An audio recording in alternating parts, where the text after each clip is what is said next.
Good afternoon, ladies and gentlemen, and welcome back to what is the last session of this Human Research Ethics Training Conference. And we do have around 100 people online, and I think this is quite important that we, rather than get a view of other people, which has been a wonderful experience, I think, over the last few days, is to get a view of some of our Ethics Committee chair people. Goodness knows how many years of experience they have, but noting that we have 7 or 6 on the panel, plus I guess myself, and a fair number online, that would represent a fair percentage of Ethics Committee chair people in Australia.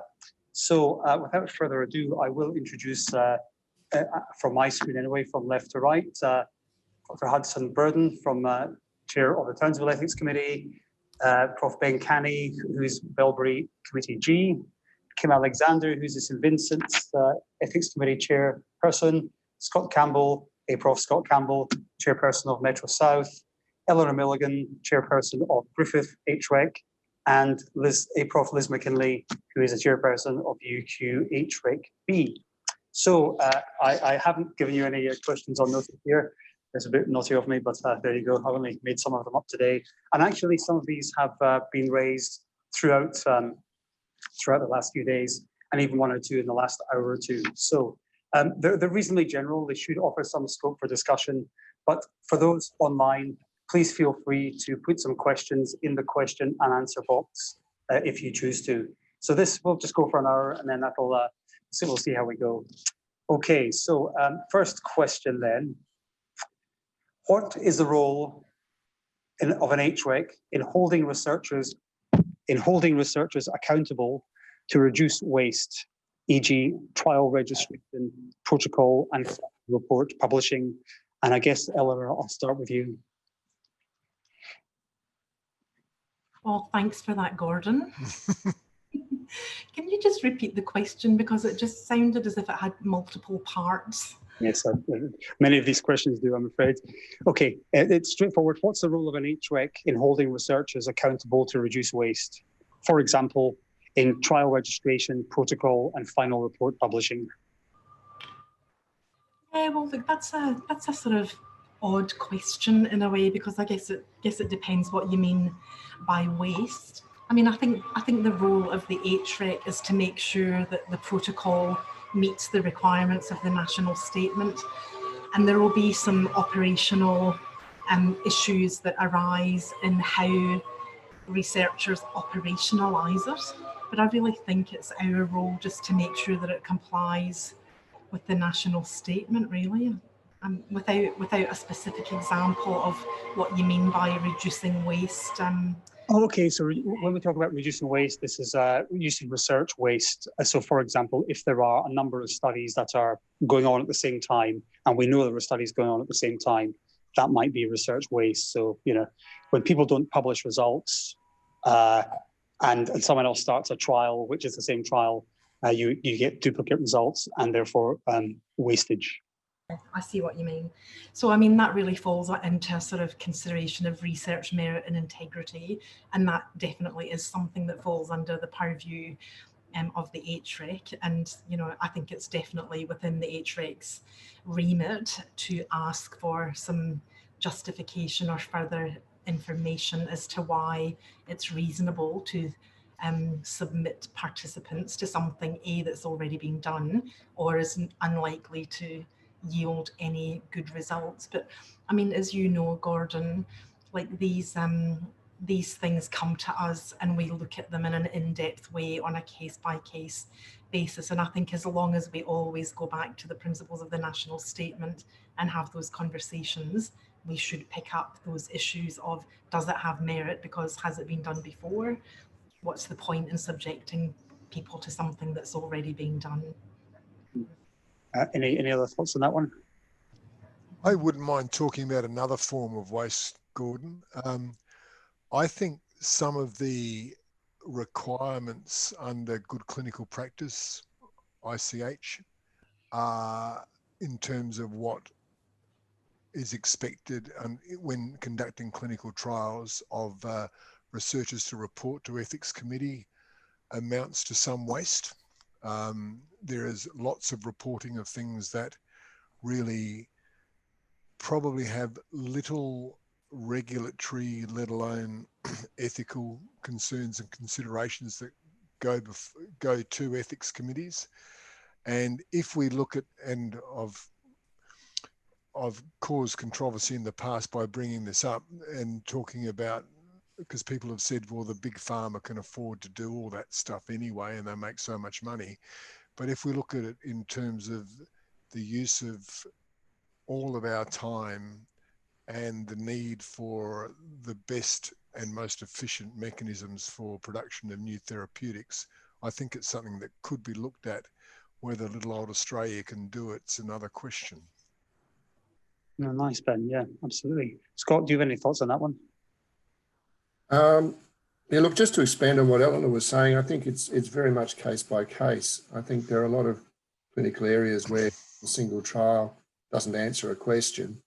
And the fact, particularly if it's in a slightly different setting or whatever, having multiple trials that either do or don't show the same outcome can add to clinical certainty if someone's pushing forward.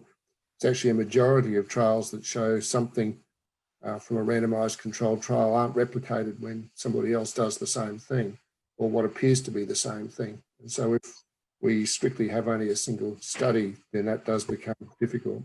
But sometimes if there are two studies that are all but identical in a very similar setting or even in the same institution, it may be reasonable for us to contact both PIs and see if they're happy to be put in touch with each other so as they can collaborate rather than compete in the same place for doing the same type of work. Thank you. Hudson, I think you were going to comment there. Just to provide a few examples, I can think of several from our perspective where we've reviewed a study and found evidence in the literature that was more current than that cited by the proposers of the research. And so we ended up letting them know that they had more homework to do before they got to the starting line. Yeah, that's a great response. And just from our chat room, we just had a comment from Judy who said, re-wastage of repeating studies. Isn't it important to publish studies that confirm previous studies? The replication crisis in psychology is a case in point. And I think that backs up what Eleanor was saying.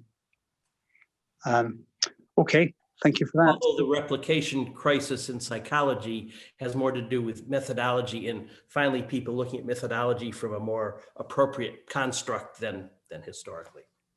Okay, good segue there, Hudson, because let's ask the next question. And I'm aware that even though I wasn't chairing your session, you were talking about this. So what is the limit of the reach of an ethics committee? And does this extend, for example, into amending the research proposal? So Hudson, I might not start with you for this one. I might actually start with Liz for this one. Thanks, Gordon. In our last session, we were talking about this, Hudson, quite a bit, and it's often a critique that we're given as HRECs around crossing the line between giving direction on research design and losing sight of the ethics of that. I think it would be fair to say that there are ethical considerations around research design. If a research is designed poorly, then we can probably be, we'll probably see other aspects of the research that are not upholding the 4 principles of the national statement. And certainly, in my experience of looking at research design, that's where projects fall over oftentimes, is when ethical considerations, the 4 statements are not being thought about. The 4 principles are not being thought about. So I think absolutely we have a requirement to look at the research design with those 4 principles in mind, because research design is about the ethical conduct of research. And of course, we're not experts across every methodology that we see, but we do have a responsibility to look for the ethical considerations that might pop up in terms of how the research is going to proceed ethically. Kim, I might just move to you and see if you have a view on that one. Yeah, I do. I think from my perspective, it's always a discussion. So it's never a one-way coming back from the ethics committee. This is what you have to do. Sometimes it gets broken up in terms of this is what you have to do by the national statement versus this is what we recommend you do. But I mean, I sort of have dual roles. I'm also there to support research, and I think it comes back to we all want the same thing. We want this research to have outcomes and do good by our community. And so it's having that conversation with the individual researchers. I usually get quite excited by any research really. And sometimes you can't help yourself but look at it with the lens of how, you know, oh, this would be great if you added or you changed or you, and that just comes from being an experienced researcher myself. But it's always a conversation. It's not, in some cases like that, it's not a you have to do, it's just a, hey, this might enhance versus, you know, really if there was a serious flaw to the research and it meant that they couldn't achieve their objectives, it might be a bit of a stronger conversation. Hudson, I know you're championing to get in there. Just to say that it comes down to a matter of context and semantics. We're not in the research design business. We're not the supervisors in terms of creating this research. So when we find a perceived flaw, we make a suggestion to the applicant. Might it be this way instead of that way? And see what the applicant responds. And in most cases, we get responses back. Thank you for pointing that out. We've made modifications accordingly.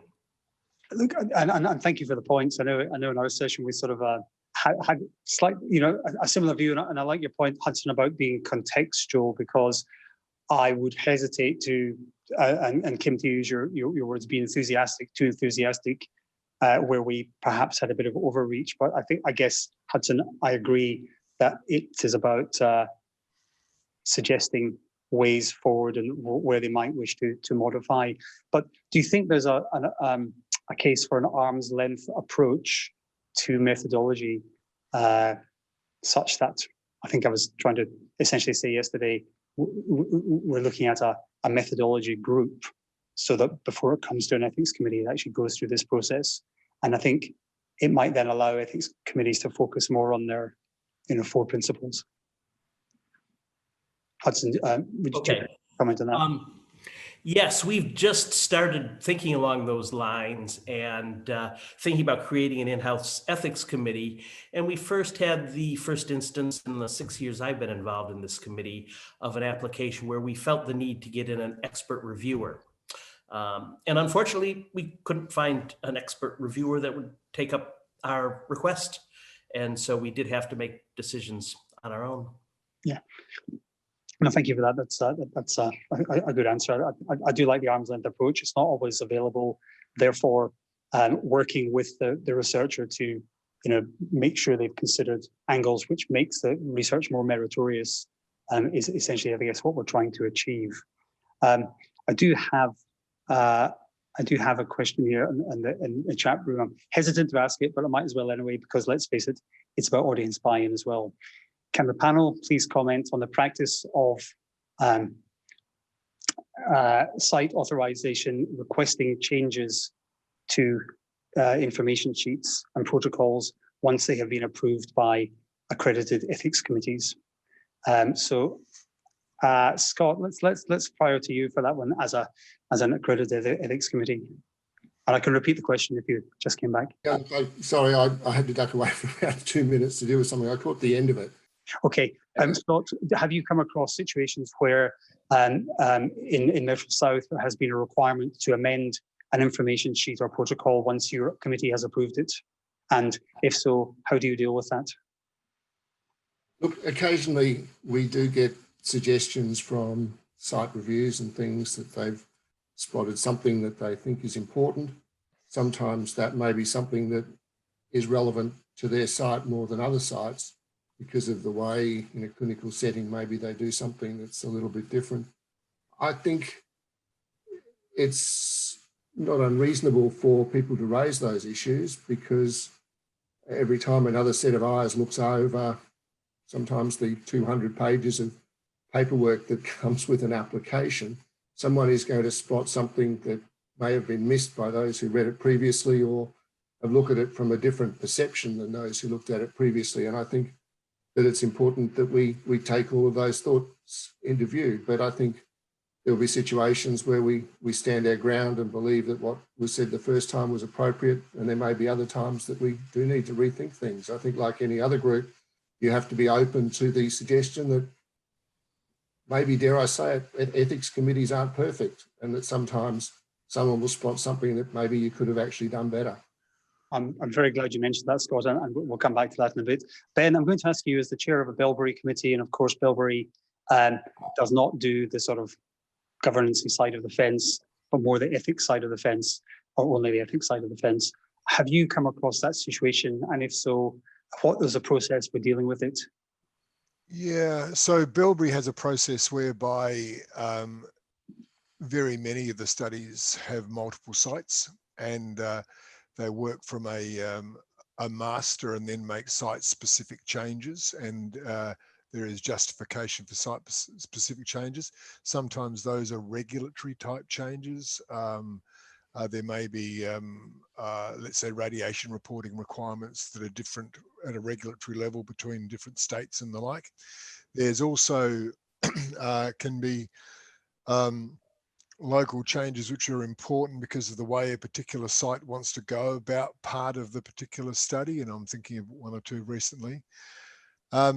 Coming from, personally, I live in Tasmania, and Tasmania, as many people may know, is a somewhat, there's pockets of parochialism in Tasmania that are sort of unique in Australia. I have come to learn that the flip side of parochialism is local excellence. And I think that's a lens that I often put on these when a specific site wants to do something differently. Are they talking about a local need, which I would be foolish not to listen to and to take into account? I know that this can be a big problem, but I tend not to get too excited by it, Gordon. I'm sorry. I find that if a local site wants to do something slightly differently and it's justifiable, why should it be inhibited? Yep, absolutely fine, Ben, and no arguments there. Any other comments on that one? Okay, that's probably, let's move away from that one. Let's get on to something slightly more meaty. Scott, you mentioned the fallibility of ethics committees, and I think we all do our best. We all recognise that sometimes we don't get everything right. We obviously try to work through our principles, but I do wonder if sometimes we are perhaps constrained in our process. So, Kim, to you, are we constrained in our ethics review process by a certain way of thinking that is very rule-based? If yes, how do we address this? Yeah, I think so. I think, I mean, it is one big discussion, and there, as we all know, there's interpretations of certain wording. But look, I think what I have observed that can occur is sometimes we get so ingrained in the detail that we forget to ask what is the risk of not doing or doing what the decision is. And I think if we can remember to apply that lens over whether things must be changed or not changed, we might go a long way in trying to sort of expedite some of the administration, I suppose, around it. But at the end of the day, it is a two-way discussion, not a checklist and a tick box. So, yeah. I'm going to throw to Eleanor, because I just wonder, Eleanor, if you have I can imagine you might be a good perspective on this. So I think I agree with Kim on this one.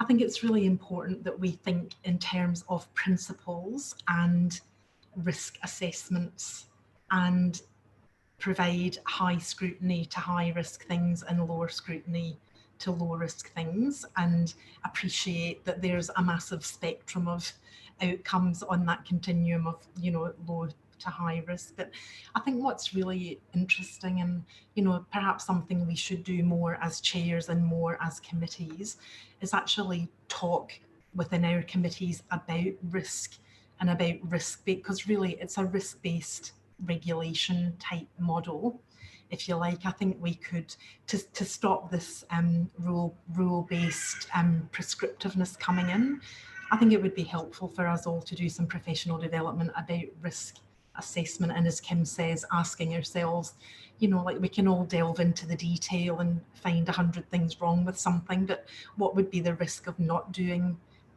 this type of research? We often don't think about that as much as we should.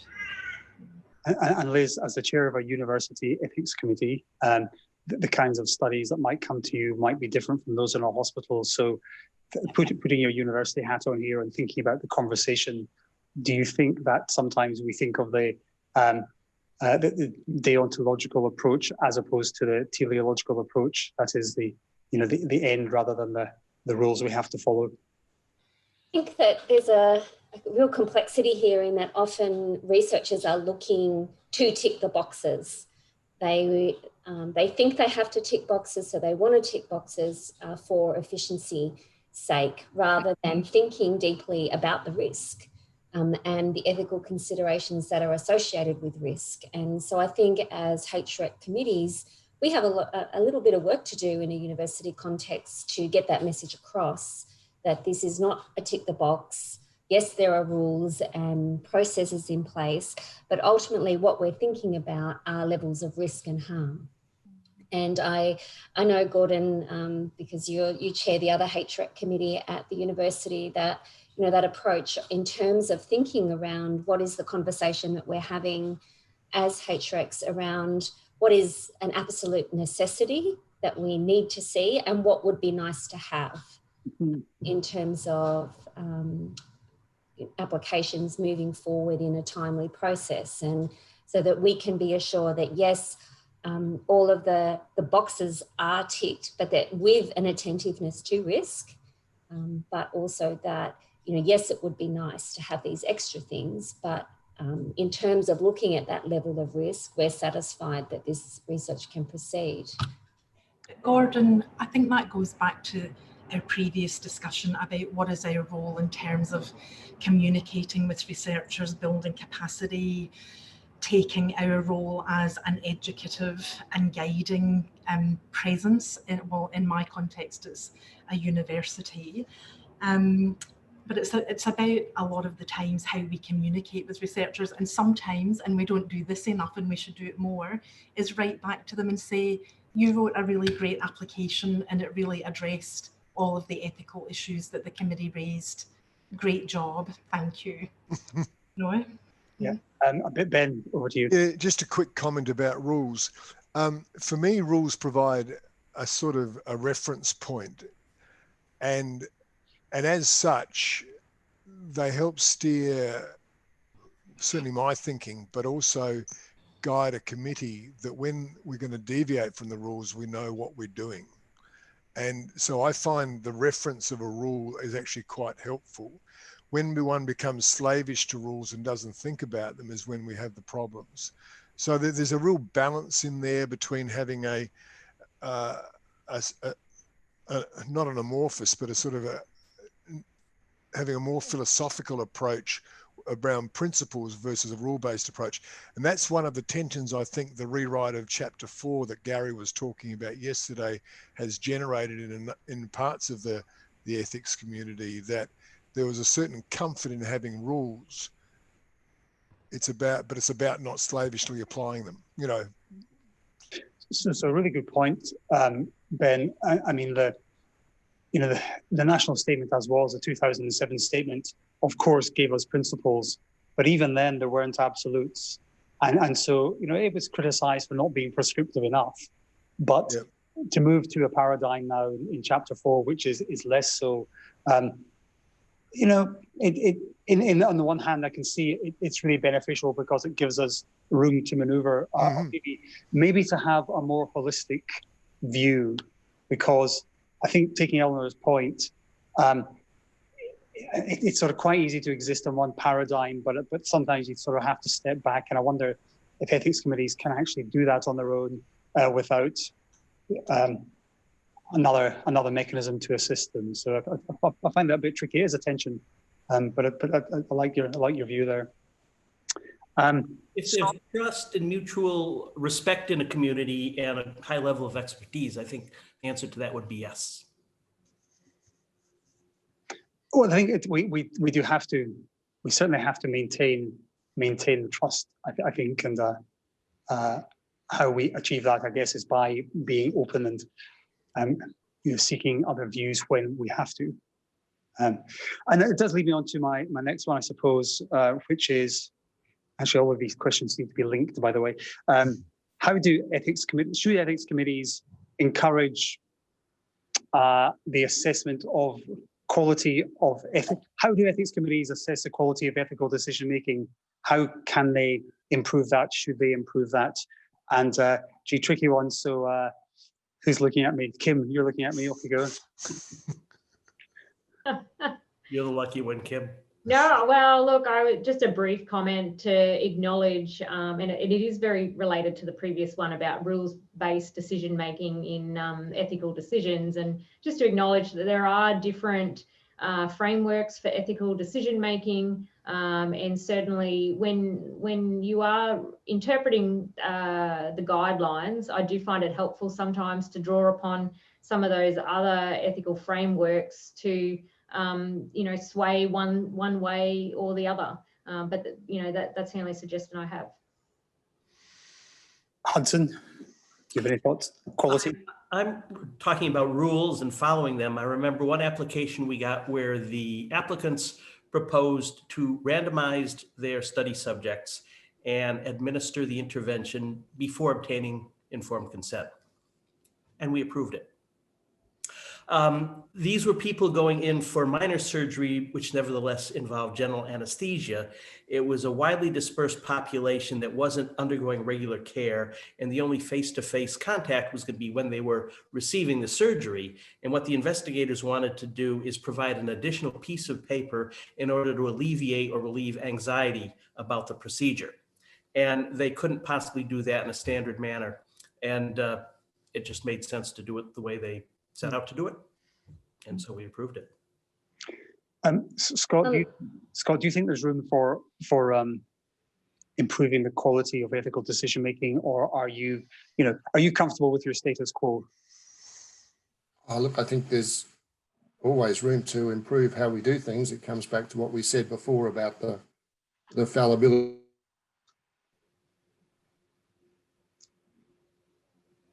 I think we've lost him. Hiccup there. Wi-Fi hiccup. I assume Scott was going to finish by saying the fallibility of ethics committees, like every other group. Oh. Am I coming through? Yeah, you are now. Yes. Oh, sorry, I just got a message just now. The internet was unstable. I'm sorry. It comes back to what we were saying before about the fallibility of ethics committees, and I suspect it's an area that we possibly don't do as much of as we might, looking at the quality of our assessments. Even going through the NHMRC accreditation process, it really looks at whether we store our files appropriately and we have the right administrative setups there. But you get accredited without them ever really looking at any of your judgments, decisions, and the way you deal with studies. It may or may not be of a high standard. I think we get feedback not infrequently from researchers in one way or another, and I guess that's a place we learn from. We talked earlier about getting sites that raise issues and so on. I think we could probably, another area that some committees do and others probably don't do as much, is some interplay and interchange of people from between committees to sit in as a guest or whatever of another committee from time to time to see how they do things, because there's lots of ways of skinning cats, and it's very unlikely that the way you do it is got all the features that are perfect, and that you may well pick up some things from somebody else about how they do it as well.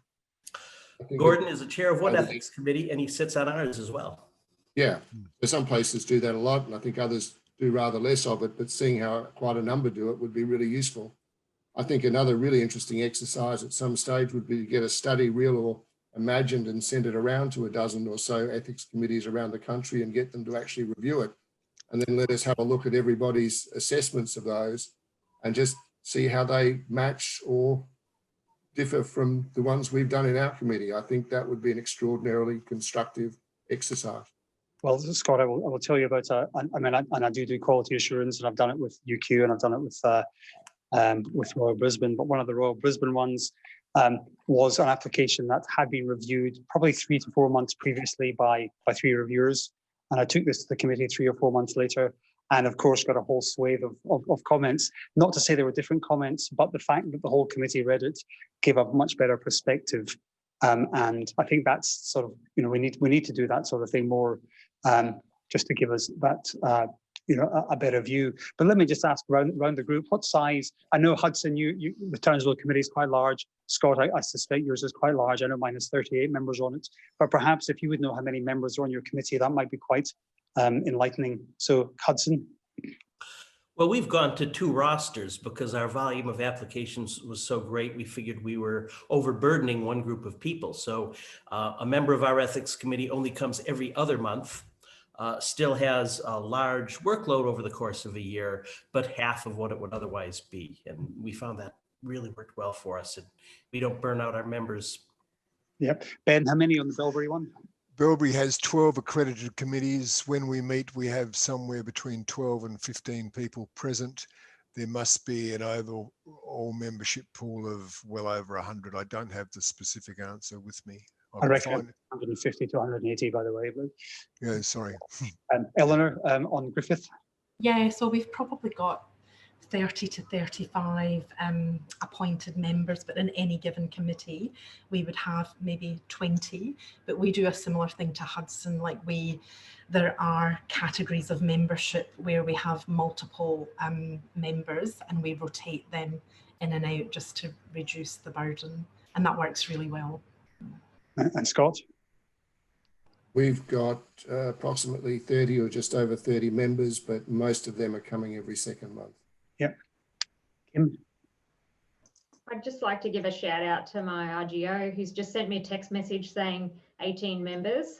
Thank you, Glenn, and good to see you on here. We aim to have 2 representatives on the committee of each of the categories at any one time. And Liz? We have currently 14, but as you know, at UQ, we have the 2 committees which dovetail on a fortnightly basis. Yeah. And I think I was really interested. There are so many committees with very large numbers, and I do think that just gives us flexibility in the way we can, I guess, get more views. I suppose exchange more views. And Scott, I noticed your comment about accredited committees, and of course the NHMRC only accredit the ethical review processes as opposed to the decision making, and that's always been something that has been difficult to achieve. But your suggestions are very good suggestions, and either we do it by sending applications around Australia, or we use some quality assurance assessment ourselves. Because let's face it, 3 or 4 months later, most committee members have forgotten about the application they reviewed. So, at least, yeah. Okay, so just a couple of questions from the chat room.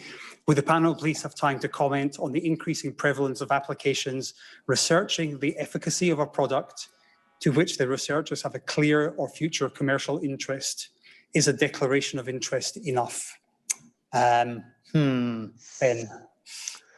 I don't think a declaration of interest is enough. I think that ethics committees need to ensure that the involvement of someone who may have a significant interest in the outcome of the research is managed so that that doesn't interfere with the conduct of the research. Further, I think that that's not only a sort of business stroke ethical principle, it's probably a scientific principle as well. It is a scientific principle as well, and that objectivity is going to be critical for the best decision making. So I think you've got to look carefully at those sorts of things. If it becomes impossible, I think you need to have very bold and bold and bald statements in your information that goes to potential participants so they understand exactly what's going on. Yeah, I don't think we need to labour that one unless anyone has a contrary view. No, Well, no, thank you for that.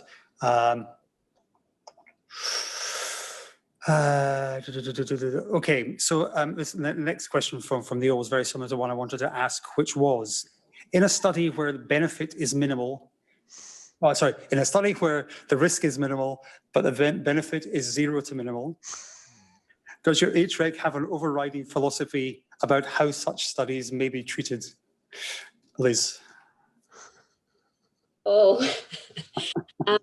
just had to deal with an issue a little bit like that. I'm also chair of our low and negligible risk committee at faculty level. So I noticed there was a chat around the advocacy of subcommittees to help deal with the load on a HREC. So at the University of Queensland, we've now divulged low and negligible risk applications to the faculty level. So we see at that level applications which are very, very low risk most of the time.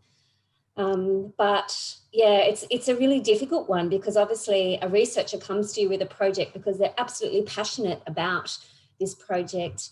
To us, in terms of thinking around, you know, the benefits to humanity, whether the research is going to be worth something, is it worth inconveniencing participants to take part, what are the results going to be, how are they communicating that? That can be a really fine line. And I guess at the end of the day, it does come down to what is the likelihood of the risk occurring, what are the benefits, and in the end, what does that look like in terms of how you weigh it up? I guess it does get a little bit more kind of serious when researchers might be thinking around, for example, wanting an opt-out approach in addition to that. So yes, it's low risk, and so maybe an opt-out approach is acceptable. But in terms of the benefit to humanity and compromising informed consent in that way, is that important? So it can't, again, it's a case by case kind of issue, I think. I'm going to go to Ben because Ben's been champing at the bits here. Just a very quick comment. In assessing benefit, I think there are a number of ways of looking at it, and there are benefits to different categories of people. Having previously been a chair of a university ethics committee, I've seen projects which have been very low risk, very little benefit to participants, but the benefit is that someone else is being trained in research. And that might be a benefit that is worth weighing. I'm seeing some nods. I'm seeing some shrugs there. Good. You know, it's a really good. It's a great point. I know that one of the first sessions I chaired, I saw this application. I thought, what on earth? Why on earth would we approve this? Because it was like some student project for navigation, and I thought there's no benefit to anyone here. But I think Ben, someone talked sense into me, and we approved it. Thank you, Lorna, for that. We approved that because it was for exactly that purpose. But I think it's completely contextual, and Liz, I think I take your points as well. It's case by case, and you really. And also, I would argue, is it the role of an ethics HREC committee to look over a research training exercise? I mean, whose responsibility is that? We have directors of research, we have postgraduate committees and workshops and other kinds of mechanisms at universities, at least, to do that training. So at one level, you could say, why clog up a review process and a committee meeting with applications that really are not our job? Yeah, I love that point. It does make me think also of situations where, and if we talked about quality assurance, where quality assurance is quality assurance because it's not research, and then everyone wants to categorize it as research because of some sort of legal artifice, such as someone's doing a master's degree. I don't really think that kind of makes sense. Our job is to assess it on its merits, and not to amend that because someone else thinks it should be done differently. Any other thoughts on that last question, Hudson? Stepping out of my role as ethics chair and going back into my previous role as an academic, I think of all of the medical student research projects that I helped students come up with and walk through ethics committees. And yes, it was to train them to do research. And almost all of them were trivial and ended up being frustrating to the students. And I've always wondered why we aren't teaching future clinicians to be users of research and not researchers in their own right, because we can't do it well in the time that's allotted to it in medical school curricula. And these people are there to become clinicians, and they end up from the experience saying, I don't want to ever do that again. And I take the point, there's a comment in the chat about it is important for students to experience the ethics process. But as academics and research training institutions, we need to get more creative and innovative about how we do that, rather than relying on a HREC to do that work. Okay, really interesting question here, and Eleanor, one for you, I think. Given the slightly different legislative frameworks between states and even greater differences internationally, how do HRECs deal with research conducted in the borderless world of the internet? You mean research that's happening in a virtual place, or research that's physically happening in different places under different legislative jurisdictions? I think the latter. Actually, it's a question from the Q&A. So I think I assume it's the latter. Well, I mean, obviously, just because something was approved in a particular country doesn't mean that you can come into Australia and apply those rules without oversight. I mean, I suppose it goes back a little bit to Scott's point previously about site-specific considerations. Why wouldn't the same apply there? And of course, any research that happens in any particular jurisdiction has to comply with the laws of that jurisdiction. So I don't think that's complicated, really. Okay. Scott? I think the ethics around it's not that complicated. I think the actual practicalities of doing anything about it are complicated, in the sense that if we have a project to look at by a researcher that's in this country or in our jurisdiction, we can set out guidelines of what they can do and whether they should contact people overseas and in other places, and look at the issues if there are any around that. But if somebody in a distant part of the world with access to the internet wants to do research on people that live where we are and in our jurisdiction, our abilities to protect them are in fact probably quite limited. And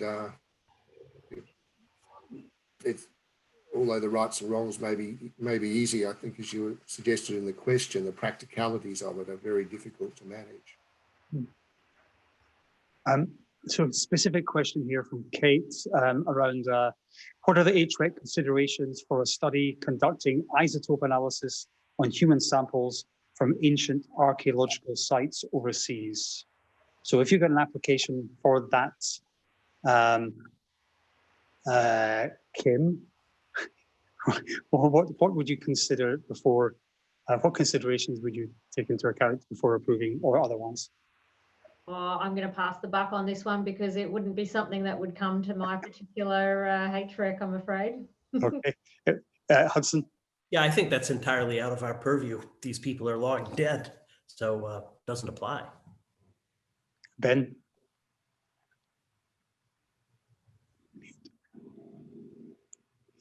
Sorry. I think we need to think a little bit about some of the excellent talks we've had about Indigenous populations over the last several days. These samples come from communities, and often there will be vestiges of those communities that are continuing on. And in the case of our own Aboriginal people, a clear lineage carrying. One might argue that modern Egyptians aren't related to the pharaohs, but I'm not sure. I don't know enough to know that's the correct answer or not. So I think that an ethics committee needs to consider what are the impacts upon living individuals who have an interest in those samples. Yeah. And Gordon, I would also pick up the point that, if, as Hudson made, that if, these samples are coming from deceased, people from thousands of years ago, that's not a straightforward question either for an ethics committee. And in Queensland, we have our own Queensland Forensic Scientific Services Ethics Committee.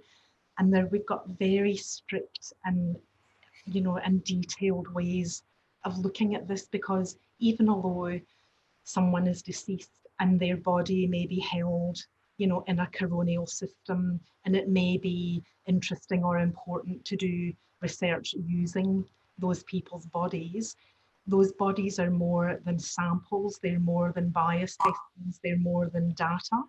So, and I think you only have to look back in this country, back to the Glebe Morgue inquiry, the public outrage around using deceased people's body parts for research without appropriate ethical oversight, to acknowledge that we need to pay particular attention to the moral status of the deceased person. Thank you. Thank you for that, Eleanor. That was an excellent answer, and I think whomever asked that, and I shan't reveal her name, consult Queensland Forensic and Scientific Services. Hudson, would you like to? A bigger philosophical and moral question outside of this purview is, what is the demarcation between archaeology and grave robbing? and I think you and the chairperson of the Forensic and Scientific Services Committee can have a discussion about that, Hudson. And Philip himself has just commented, but thanking you, of course, Eleanor. Okay, what are the areas that your Ethics Committee finds of most concern, and how have you addressed them? Were there any barriers to doing so? Now, it's probably quite good to have a comparison between university and medical here. So, Scott, let's start with yourself. Look, I think one of the issues that troubles us, that we've seen more of in recent years, is ongoing storage of samples for future research and the way that that's consented. I think it's one thing to have a clear statement about what they may or may not be used for. I think that should ideally be separate from the consent process, in other words, optional. But on a number of occasions, we see people include agreement for that with the consent to be in a study. And I guess our group isn't convinced that leaving your samples for someone to do whatever they wish to do with them for the next 30 years ought to necessarily be part of the price you pay for wanting to be in a trial of the latest cancer therapy or something else. That there will be a set of testing done on blood and other samples that is necessary for the study, but that maybe providing these for ongoing testing of all sorts of things, sometimes not even related to the disease that you have, is something that maybe you should be able to look at as a separate consideration, albeit that many people are probably comfortable to do that. And that's a great answer. And so, Scott, when you come across things like that, do you for the most part, taking samples and storing them is the creation of a de facto biobank. So, Correct. What consideration do you give to that? Do you seek governance around it? Do you seek to know who will look after it in 30 years' time, etc.? Well, it is like setting up a biobank, but sometimes it's sentences 3 and 4 in paragraph 6 on page 19 of the PICF. And that may be the attention and the amount of information that's conveyed. I think it needs more elaboration. I think people need to know what they're agreeing to. But I think the key thing is that if it's not directly related to the study, I mean, you could make a case that it's actually a completely separate study for a completely separate application, but to make it a compulsory part of being entitled to participate in the main, I think is a step too far, and we would certainly try to push back on that. Now, Liz, may I compare and contrast then with the university? So what was your, what are the areas that your HREC finds of most concern, and how have you best addressed them? Did you find any barriers to doing so? One of the areas I think is of most concern is when we see a lack of attention being paid to particular vulnerable groups, say children or people in other countries in particular kinds of, really vulnerable situations where the researcher is not clear about the particular abuses of power, the unequal relationships, and the risk of that might be taking place. And there's a complete dismissal of the risk that that poses, whether that's physical, emotional, legal, whatever the harm might be. But I think that's one of the concerns that we do see, and trying to make sure that people are, and we see it varies across different disciplines. And I guess this is some of the work that we might see, for example, in humanities and social sciences, is where this becomes particularly difficult and pointy to work out. And sometimes in, where we struggle with our suggestions and feedback for researchers on those particular kinds of applications, when we're struggling to get any traction and movement forward, the best way that we can proceed is to have a conversation with the researcher, to sit down face to face or on Zoom and say, hey, this is what our concern is, let's talk about it. And sometimes there's just a miscommunication that can happen between the advice from the ethics committee or the suggestions for revision and the researcher's understanding of that, as well as the way that a researcher communicates to us what their project is doing or trying to do. And sometimes it's a lot more complex than they give to us on paper. And so the face-to-face conversation is often one of the ways that we can proceed to work with researchers to find a solution. And I liked I forget who mentioned it earlier, that idea that we're trying to enable research. We're not there to disable research. And so often when we hit these kind of barriers and these sticking points, a conversation with researchers is the best way forward to sort that out.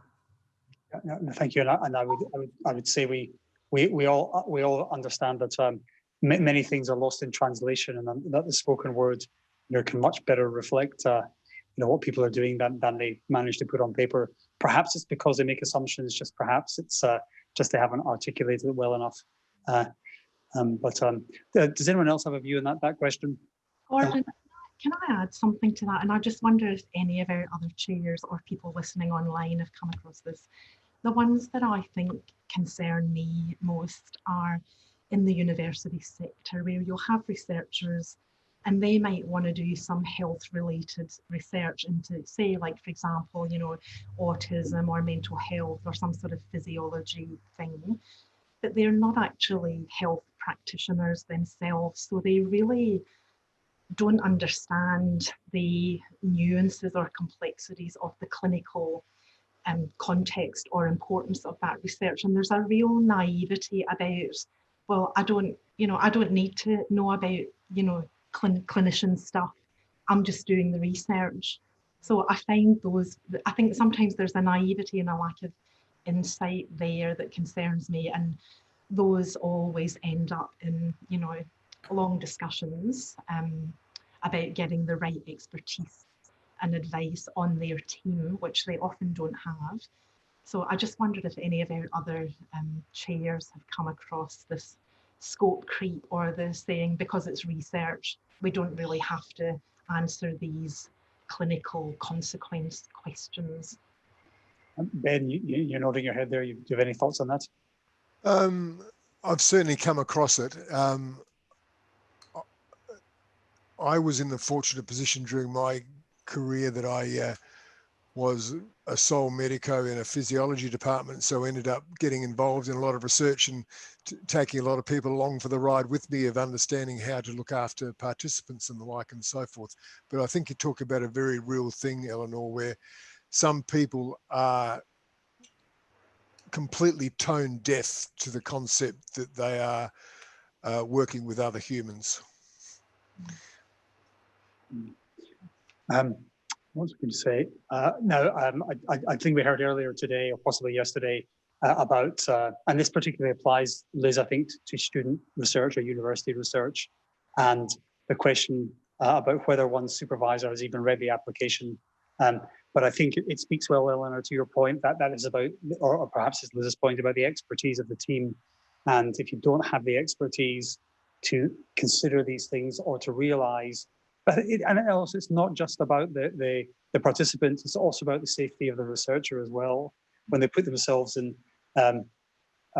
foreign countries where it may be, the rule of law might not quite be the same as it is in Australia. So I think we often wonder whether or not it has been through the appropriate process. But I think universities tend to suffer from that slightly. Now, just a comment from Phil Story, who was talking about biobanks, and is saying, I think we need to keep in focus if there are two steps in a biobank, the consent or lack of involved in the background to the existence of a stored set of biospecimens, and the transferability of the consent to an unrelated purpose, especially if, as at my institution, many biospecimens have been obtained without any initial consent. And I think that it's,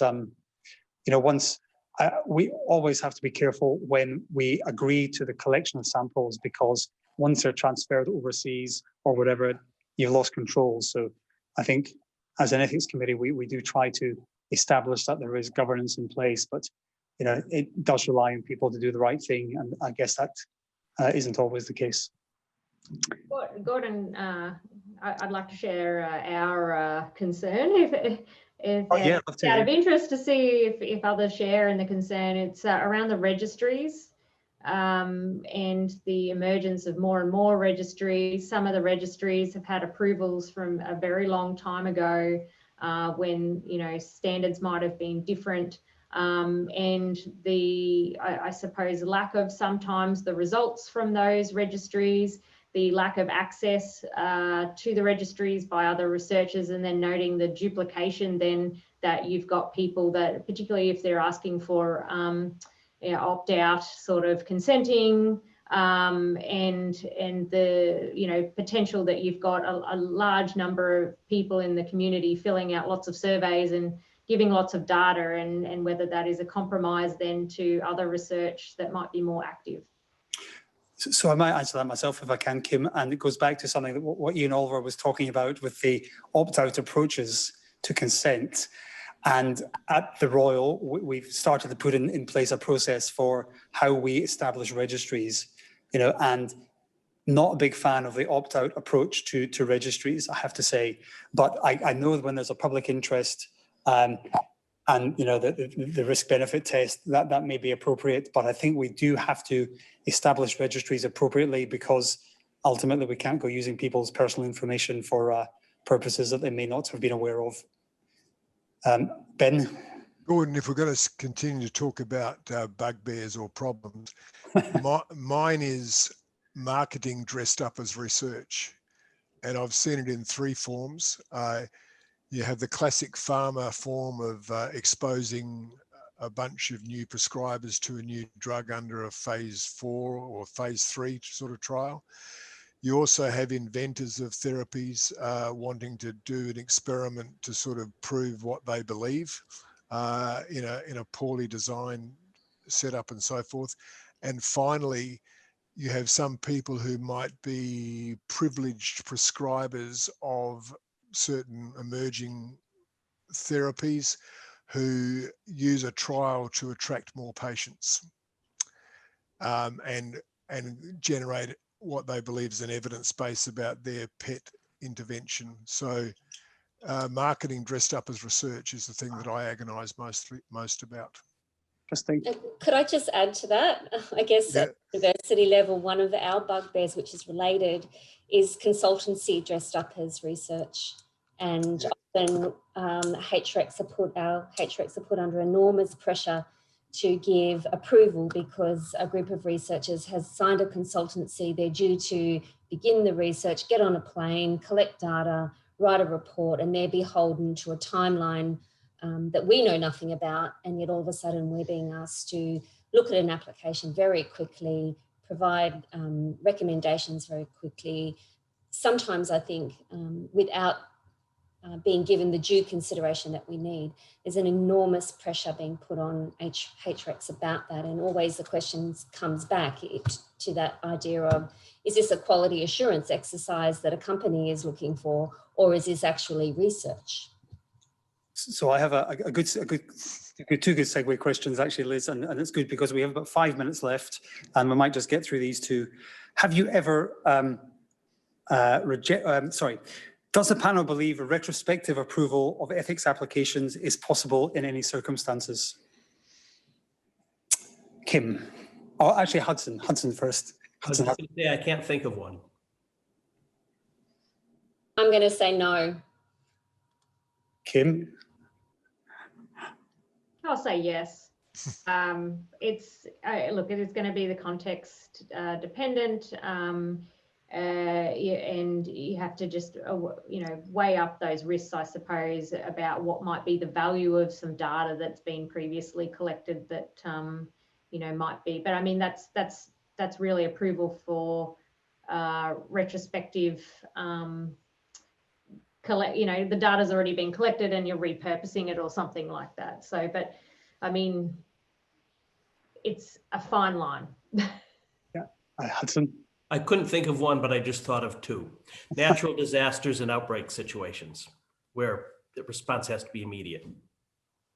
Now that's good because it fits in with Public Health Act and the Privacy Act as well, where if in certain situations one can actually use data, so that makes sense.